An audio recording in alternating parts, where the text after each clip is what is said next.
তন্ত্রবোধ সবকিছুর সম্মিলন ঘটিয়ে আমরা বাংলাদেশকে সামনের দিকে এগিয়ে নিয়ে যাব।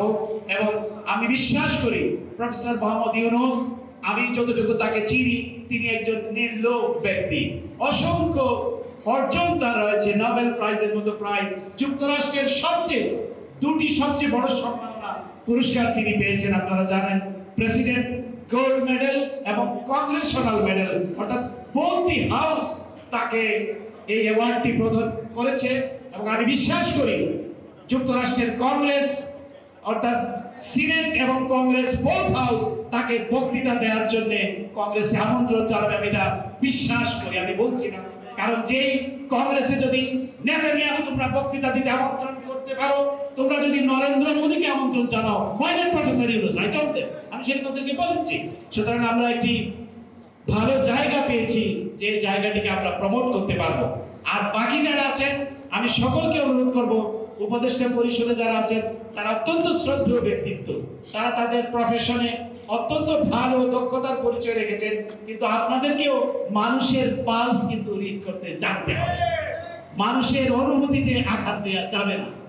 এই 15 বছরের দুঃশাসনের বিরুদ্ধে যারা লড়েছে, যারা গুম হয়েছে, খুন হয়েছে, তাদেরকেও আপনাদের অ্যাকাউন্টে নিতে হবে। অবশ্যই ছাত্র জনতা যাদের রক্তে আমরা সফলতা অর্জন করেছি, সেই সঙ্গে সঙ্গে যে গুম হয়েছে, যে পরিবারটি খুন হয়েছে, বেগম খালেদা জিয়ার মতো প্রধানমন্ত্রী, তিনি সারা বাংলাদেশে নির্বাচন করে জয়ী হয়েছে।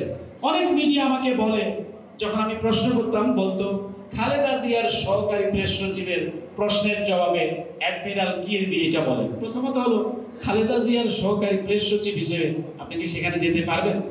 আর বেগম খালেদা জিয়ার সহকারী প্রেস সচিব আমি ছিলাম না, আমি ছিলাম বাংলাদেশের নির্বাচিত প্রধানমন্ত্রীর সহকারী প্রেস সচিব। সুতরাং তিনি নির্বাচিত ছিলেন 2006 সালে। এটি আমি এই অংশটিকে আমি গর্বের অংশ মনে করি, আমি লুকানোর জন্য বলছি না। কিন্তু প্রধানমন্ত্রীর অ্যাসিস্ট্যান্ট প্রেস সেক্রেটারি হিসেবে আমি দায়িত্ব পালন করেছি।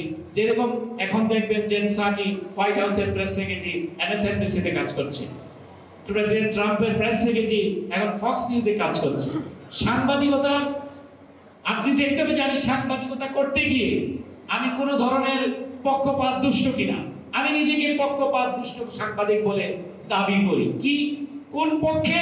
আমি গণতন্ত্রের পক্ষে, মানবাধিকারের পক্ষে, মত প্রকাশের স্বাধীনতার পক্ষে, আমৃত্যু এই পক্ষ আমি লালন করব, ধারণ করব।